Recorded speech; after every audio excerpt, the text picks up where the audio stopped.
The howling wind carried the sound of her empty stomach as Bianca Beckett curled tighter against the rough wooden wall of the church, the only shelter she'd found in 3 days of wandering through the unforgiving Colorado territory. It was 1879, and at 19 years old, she had lost everything to a vicious cholera outbreak that had claimed her entire family in Denver. Bianca pulled her threadbare shawl tighter around her shoulders, watching the sunset paint the distant mountains with orange and gold hues that seemed to mock her desperate situation. Her once fine dress was now dirty and torn, her boots worn through at the soles. The small town of Silveridge was her last hope, but after being turned away from every establishment due to her disheveled appearance and empty pockets, she had retreated to the only place that offered any semblance of sanctuary behind the white clapboard church at the edge of town. Sleep came in fitful bursts, interrupted by the gnawing pain in her stomach and the bitter cold that settled over the high plains at night. She had not eaten in 2 days, having spent her last penny on a stale bread roll that had done little to satisfy her hunger. Morning brought the sound of church bells, and Bianca pressed herself deeper into the shadows as townsfolk in their Sunday best filed into the building. She closed her eyes, memories of her own family attending service together flooding her mind before the sickness, before the funerals, before she was forced to sell their home to pay the doctor's bills that had ultimately done nothing to save them. As the service ended and people dispersed, Bianca remained hidden, too weak and ashamed to beg for help. She had tried that yesterday, only to be accused of being a vagrant or worse. Her growling stomach betrayed her misery as she huddled against the wall, wondering how much longer she could survive like this. The sound of approaching footsteps startled her. Heavy boots crunched on the gravel path that wound around the church. Bianca held her breath, hoping whoever it was would pass by without noticing her, but the footsteps slowed, then stopped altogether. "Hello there," a deep voice called out. "You all right, miss?" Bianca looked up to see a tall figure silhouetted against the late afternoon sun. As he stepped closer, she could make out the features of a man perhaps a few years older than herself. He wore a weathered Stetson, dusty from the trail, and a faded red bandana around his neck. His clothes were those of a working man, a cowboy with leather chaps over denim trousers, and a cotton shirt with the sleeves rolled up to reveal tanned, muscular forearms. "I'm fine, sir," Bianca whispered, her voice cracking from thirst and disuse. "Please, I'm not causing any trouble." The man crouched down to her level, and she could now see his face clearly strong-jawed with kind eyes that studied her with concern rather than judgment. A thin scar ran along his left cheekbone, and several days' worth of stubble darkened his face. "Name's Xavier Harrington," he said, removing his hat. "Most folks just call me Zav. You look like you could use a meal and somewhere warm to sleep." Bianca lowered her eyes, embarrassment burning her cheeks. "I don't have any money to pay for such things." Xavier shook his head. "Wasn't asking for payment," he extended a hand toward her. "My ranch is about 3 miles outside of town, got plenty of food and a spare room, been looking for help around the place anyway." When Bianca hesitated, he added softly, "This is your home now if you want it to be." The simplicity of the offer brought tears to her eyes. After days of rejection and indifference, this stranger's kindness seemed almost unreal. "Why would you help me?" she asked, her voice barely audible. Xavier's expression softened. "Because someone once did the same for me when I had nothing." He stood and offered his hand again. "What's your name?" "Bianca," she replied. "Bianca Beckett." "Well, Miss Beckett, daylight's wasting. Think you can ride?" She nodded, accepting his hand and rising shakily to her feet. The world spun momentarily, and Xavier steadied her with a firm but gentle grip on her elbow. "Easy now," he said. "When's the last time you ate something?" 2 days ago, she admitted. Xavier frowned, reaching into his saddlebag and producing a small parcel wrapped in wax paper. "It's not much, just some jerky and hardtack, but it'll hold you over till we get to the ranch." Bianca tried to eat slowly, but hunger overwhelmed her manners. Xavier pretended not to notice, busying himself with adjusting the saddle on his chestnut mare. "You'll ride with me," he said, helping her mount before swinging up behind her. As they rode away from Silveridge, Bianca felt an odd mixture of fear and hope. She knew nothing about this man or what awaited her at his ranch. But the alternative, staying behind that church until starvation or exposure claimed her, left little choice. The 3-mile ride passed mostly in silence. Xavier occasionally pointed out landmarks: a creek where he fished, a stand of cottonwoods where wild turkeys roosted. Bianca noticed his arms around her were careful not to hold her too closely, maintaining a respectful distance despite their proximity on the horse. As they crested a small rise, a valley opened before them. Nestled against the backdrop of distant mountains sat a modest but well-kept ranch. A 2-story wooden house stood near a barn and corral where several horses grazed. Smoke curled from the chimney, and lamplight glowed in the windows against the approaching dusk. "Home, sweet home," Xavier said, guiding the horse down the slope. As they approached, a dog began barking, racing toward them from the direction of the barn. It was a border collie with black and white markings, its tail wagging enthusiastically despite its vocal greeting. "That's Pepper," Xavier explained. "Best cattle dog in the county, though she thinks she runs the place." They dismounted, and Bianca's legs nearly buckled beneath her. Xavier steadied her again, concern etched on his face. "Let's get you inside and properly fed," he said. The house was warm and inviting, with simple but sturdy furniture. A large stone fireplace dominated one wall of the main room, and a wooden table with 4 chairs occupied the kitchen area. The smell of something savory made Bianca's stomach growl audibly. "Mrs. Whitaker comes by 3 times a week to cook and clean," Xavier explained, motioning for Bianca to sit at the table. "Today's one of her days, thankfully. She always leaves enough food for an army." He served her a bowl of rich beef stew and thick slices of freshly baked bread. Bianca tried to remember her manners, but hunger won out again. Xavier said nothing, merely refilling her bowl when it emptied and pushing the bread basket closer. When she finally sat back, unable to eat another bite, he cleared the dishes. "The spare room's upstairs, first door on the right," he said. "Bathrooms at the end of the hall. There's a tub if you'd like to bathe. I'll heat some water for you." Bianca found herself speechless at his kindness. "I don't know how to thank you, Mr. Harrington." "Xavier," he corrected. "And there's no need for thanks. Like I said, I've been looking for help around the ranch. You can start earning your keep once you've rested and gotten your strength back." The promised bath was heavenly. After weeks of making do with Cold Creek water, the luxury of hot water and soap left Bianca feeling human again. Xavier had discreetly left a nightgown and robe outside the bathroom door. "They belonged to my sister," he'd explained through the door, "before she moved to San Francisco after getting married." Clean and fed for the first time in days, Bianca sank into the soft bed in the spare room, marveling at the turn her fortune had taken. As she drifted to sleep, she wondered about the man who had shown such unexpected kindness to a stranger. There had to be more to his story than he was telling, but for now, the simple comfort of a full stomach and warm bed was all that mattered. Morning brought the sounds and smells of a working ranch. Bianca dressed in clothes Xavier had provided another of his sister's dresses, slightly too large but clean and whole, and made her way downstairs.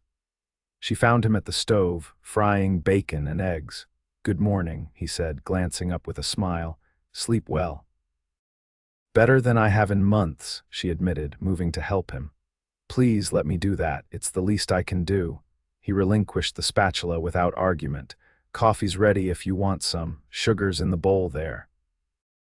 They ate breakfast together, and Xavier outlined what her duties would be once she felt strong enough to work. She would help with cooking and cleaning, tending the vegetable garden, and eventually learn to help with some of the livestock if she was willing. "I can't pay much," he admitted, but you'll have room and board, and I can spare a few dollars a month for your personal needs."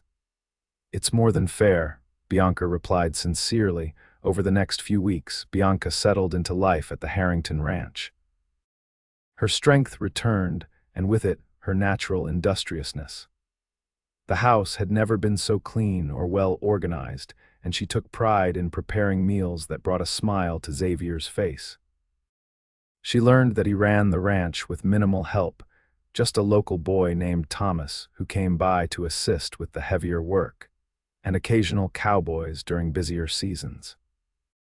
Xavier had inherited the place from his uncle 5 years earlier, after serving in the cavalry during the final years of the Indian Wars. "It wasn't what I expected to be doing with my life," he confessed one evening as they sat on the porch after supper, "but it's a good life. Honest work, beautiful country."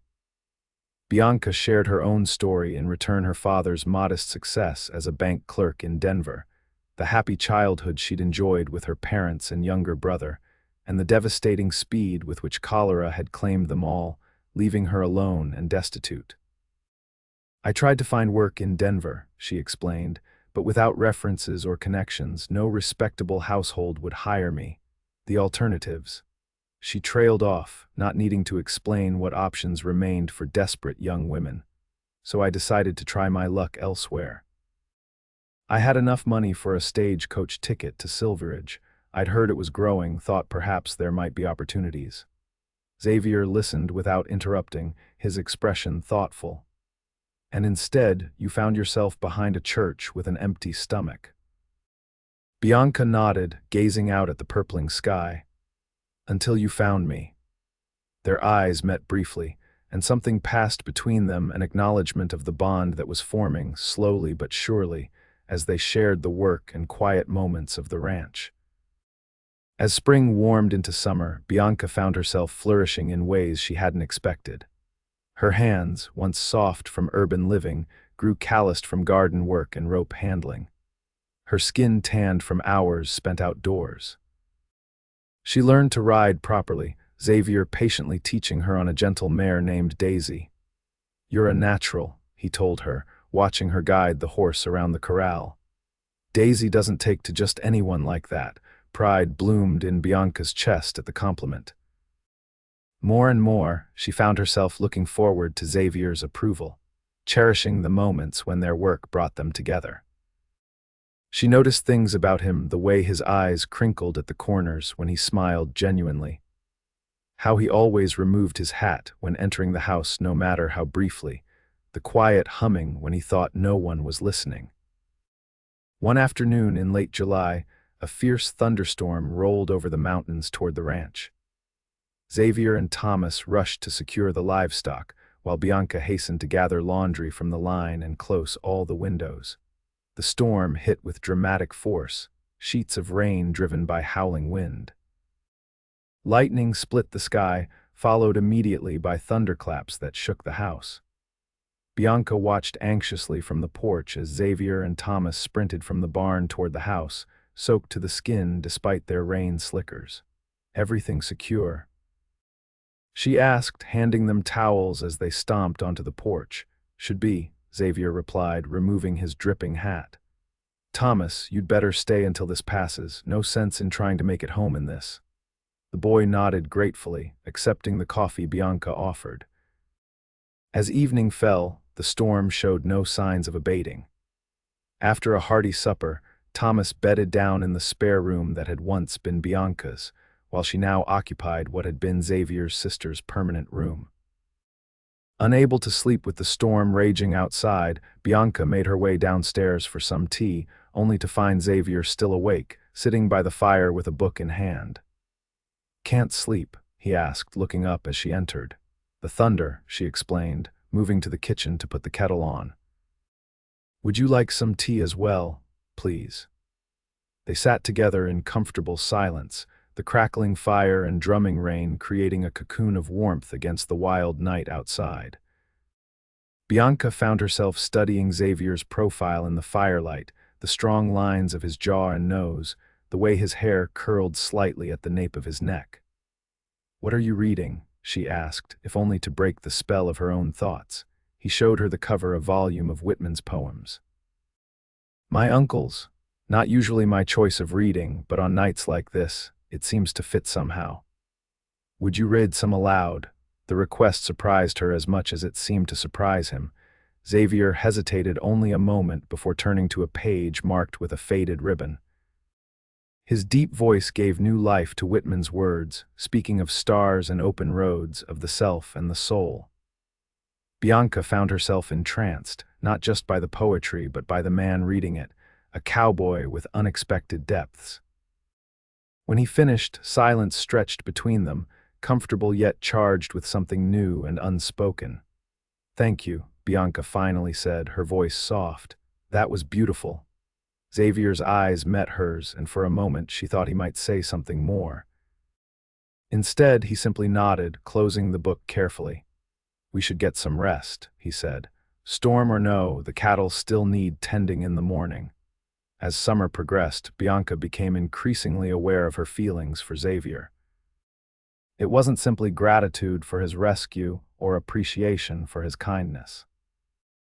There was something more, a fluttering in her chest when he smiled at her, a warmth in her cheeks when their hands accidentally touched, a constant awareness of his presence even when they worked on opposite sides of the ranch. She wondered if he felt it too. Sometimes she caught him watching her when he thought she wasn't looking, his expression unreadable. Other times, he seemed deliberately to maintain distance between them, as though reminding himself and her of her position as his employee. In August, a letter arrived from Xavier's sister in San Francisco, inviting him to visit. Clara's expecting her first child in October, he explained to Bianca over dinner. She wants me to come for a few weeks. I've been putting it off, but he trailed off, looking troubled. You should go, Bianca encouraged. Family is important. The ranch Thomas and I can manage for a few weeks. He's proven himself capable, and between the two of us, we can handle the essential work until you return. Xavier studied her face. You're sure? Absolutely, she replied, though the thought of weeks without him created a hollow feeling in her chest. When would you leave? The stage runs through Silveridge every Tuesday. I could be on next week's if I get things organized. The days before Xavier's departure passed too quickly. He spent them teaching Bianca and Thomas everything they might need to know in his absence, which cattle might need special attention, what to do if the well pump broke again, who in town to contact in case of emergency. The morning of his departure arrived clear and bright. Thomas came early to help with chores and to see Xavier off. As the time approached for him to leave, Bianca felt increasingly anxious. She had never been in charge of anything so significant before, let alone a working ranch. You'll do fine, Xavier assured her, securing his bags to his saddle. I trust you, Bianca. The simple statement bolstered her confidence more than he could know. We'll keep everything running smoothly until you return, she promised. As he mounted up for the ride into town, Xavier looked down at her, hesitating as though wanting to say something more. Instead, he simply tipped his hat. Take care of yourself, Bianca. And you, she replied, fighting the urge to ask him not to go. She watched him ride away until he disappeared over the rise, then turned to face the ranch that would be her sole responsibility for the next few weeks. The first days of Xavier's absence passed in a blur of work and worry. Bianca threw herself into every task with determination, refusing to let Xavier down. Thomas proved to be a reliable partner, handling the heavier work without complaint and bringing news from town when he visited. A week into Xavier's absence, the first crisis arose. 3 steers broke through a fence line and wandered onto neighboring property. Bianca and Thomas spent an exhausting day tracking and retrieving them, mending the fence in fading light. Miss Bianca, Thomas said as they rode back to the ranch house at dusk, you're doing real well with all this. Mr. Harrington made the right choice leaving you in charge. His simple validation lifted her spirits considerably. Thank you, Thomas. I couldn't do it without your help. As the second week began, Bianca settled into a routine. The initial panic of responsibility eased into quiet confidence. She found herself talking to Pepper as she worked, imagining what Xavier might say or do in various situations. "He'd probably tell me I'm overthinking things," she told the dog as they walked the property line one evening. "But then, he's not here to tell me anything, is he?" Pepper woofed in apparent agreement, racing ahead to investigate a rabbit trail. The letter arrived unexpectedly in the middle of the second week, delivered by the storekeeper's son, who happened to be passing nearby. Bianca recognized Xavier's handwriting immediately and tore open the envelope with anxious fingers. "Dear Bianca," it began, "I hope this finds you and the ranch well. San Francisco is as noisy and crowded as I remembered, though Clara seems to thrive here. Her husband has a successful law practice, and they live in a fine house on Nob Hill with views of the bay." He went on to describe his sister's health, excellent despite her condition, the sights of the city overwhelming after ranch life, and his expected return date a week later than planned due to stage schedules. The final paragraph, however, was what made Bianca's heart race. "I find myself thinking of home constantly, not just the ranch and the land, but the peace I've found there since you arrived. The city makes a man reflect on what truly matters, and I've realized there are things I should have said before leaving. Things I hope to say properly when I return. Until then, please know that you are never far from my thoughts. Yours truly, Xavier." Bianca read the letter 3 times, her fingers tracing the words, "You are never far from my thoughts." What did he mean? What were the things he wanted to say? Hope blossomed in her chest, hope that perhaps Xavier felt the same growing attachment she did, that perhaps he saw her as more than just his employee or a charity case he had rescued. The remaining weeks of Xavier's absence crawled by. Bianca kept the letter in her apron pocket, taking it out in quiet moments to reread his words and wonder at their meaning. She threw herself into preparing for his return, deep cleaning the house, baking his favorite foods to freeze, ensuring everything on the ranch was in perfect order. The day of Xavier's expected return dawned clear and cool, with the first hint of autumn in the air. Bianca rose early, putting on her best dress, one she had saved money to buy in town, and pinning her hair carefully. She prepared a special welcome home dinner and waited anxiously for the sound of hoofbeats that would signal his arrival. Midday came and went with no sign of him. By late afternoon, Bianca began to worry. The stage would have arrived in Silveridge hours ago. Even accounting for time to collect his horse from the livery and ride home, he should have been back by now. As evening approached, she paced the porch, straining to see any movement on the horizon. What if something had happened? What if the stage had been delayed or, worse, attacked? Indian raids were rare now, but road agents still troubled some routes. Just as dusk began to fall and Bianca was considering riding into town herself to investigate, Pepper's ears perked up. The dog jumped to her feet, barking joyfully as she raced toward the rise. Relief flooded through Bianca as a familiar silhouette appeared against the darkening sky. Xavier had returned. She watched him approach, her heart pounding so hard she was sure he would hear it. He looked travel-worn but whole, his smile visible even at a distance when he spotted her waiting on the porch. "Welcome home," she called as he dismounted, Pepper dancing circles around him. "It's good to be back," he replied, removing his hat as he climbed the porch steps. He stopped a few feet from her, his eyes taking in her appearance. "You look lovely," Bianca blushed. "How was your journey? Long. The stage was delayed by a broken wheel, or I'd have been here sooner." His eyes never left her face. "I was worried you might be concerned."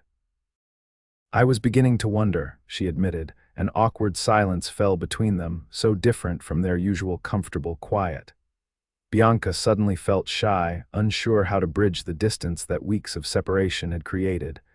"I should see to my horse," Xavier said finally. "Of course." Bianca nodded. "Dinner will be ready whenever you are." He hesitated, then reached into his coat pocket. "I brought you something from San Francisco." He handed her a small package wrapped in brown paper. Bianca accepted it with surprise. "You didn't have to bring me anything. I wanted to." His voice was soft, almost intimate. She carefully unwrapped the paper to reveal a small leather-bound book of poetry, Tennyson's collected works. Opening the cover, she found an inscription. "To Bianca, who brought light back to a dark place. With deepest regard, Xavier." "It's beautiful," she whispered, touched beyond words. "Thank you." Their eyes met, and something in his expression made her breath catch. But again, the moment passed without words as Xavier turned to lead his horse to the barn. Dinner was a quiet affair, with Xavier obviously tired from his journey, but making an effort to share stories of San Francisco and his sister's life there. Bianca listened eagerly, asking questions about the city she had never seen. "Clara sends her regards," he said as they finished dessert. "And her thanks for making it possible for me to visit. She's curious about you." "About me?" Bianca was surprised. Xavier looked slightly embarrassed. "I may have mentioned you in my letters to her. She said she'd like to meet you someday." The knowledge that he had written to his sister about her sent a warm flutter through Bianca's chest. "I'd like that too." As they cleared the table together, their hands brushed, and this time Xavier didn't pull away. Instead, he gently caught her fingers with his own, stopping her movement. "Bianca," he said, his voice low and serious, "there's something I need to say." She looked up at him, her heart suddenly racing. "Yes, when I was away I had a lot of time to think, about the ranch, about my life here." He paused, his eyes searching hers. "About you." Bianca barely dared breathe. "And what did you think?" "I thought about that day I found you behind the church, how desperate you looked, how brave you were despite everything. I thought I was offering you shelter, a job." His grip on her hand tightened slightly. "I never expected you to become so essential to this place, to me." "Xavier," she whispered, his name a prayer on her lips. "I'm not good with words, not like the poets," he continued, "but I need you to know that when I said this could be your home, I meant it. Not just as a place to work, but as somewhere you belong. With me, if that's what you want." Joy surged through Bianca, bringing tears to her eyes. "It's what I've wanted for longer than I've dared admit, even to myself." Xavier released her hand only to gently cup her face. "I love you, Bianca Beckett. I think I started falling the moment I saw you, though I was too stubborn to recognize it." "And I love you," she replied, the words coming easily now that the barrier between them had finally fallen. "You saved me in more ways than you know." He shook his head. "You saved yourself. I just offered a hand up." "Then I'm grateful for that hand," she said, placing her palm against his chest, feeling his heart beating strong and steady beneath her touch, and for the heart that guided it. Xavier leaned down slowly, giving her time to pull away if she wished.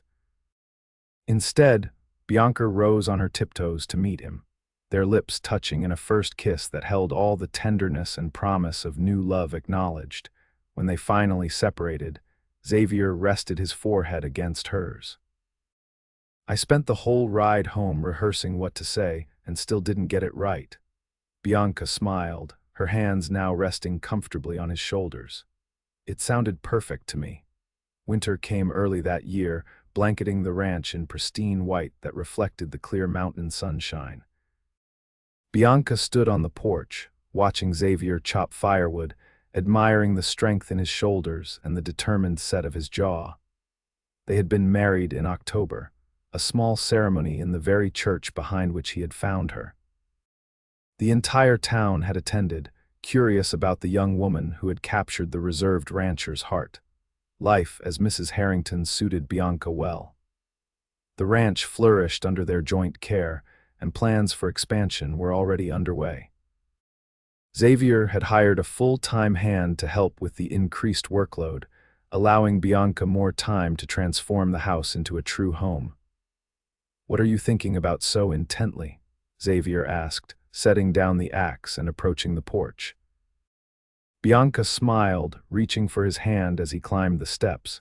"About how different this winter is from last, how different my life is, thanks to you."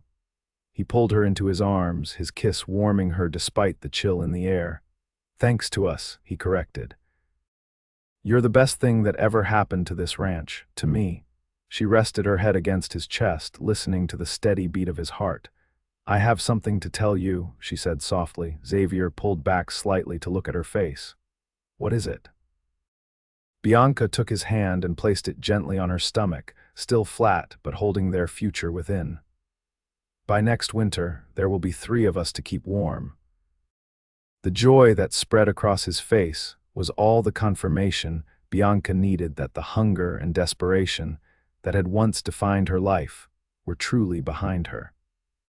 From the darkest moment behind a church wall to this perfect happiness, she had found not just a home, but a love that would sustain her through all seasons to come.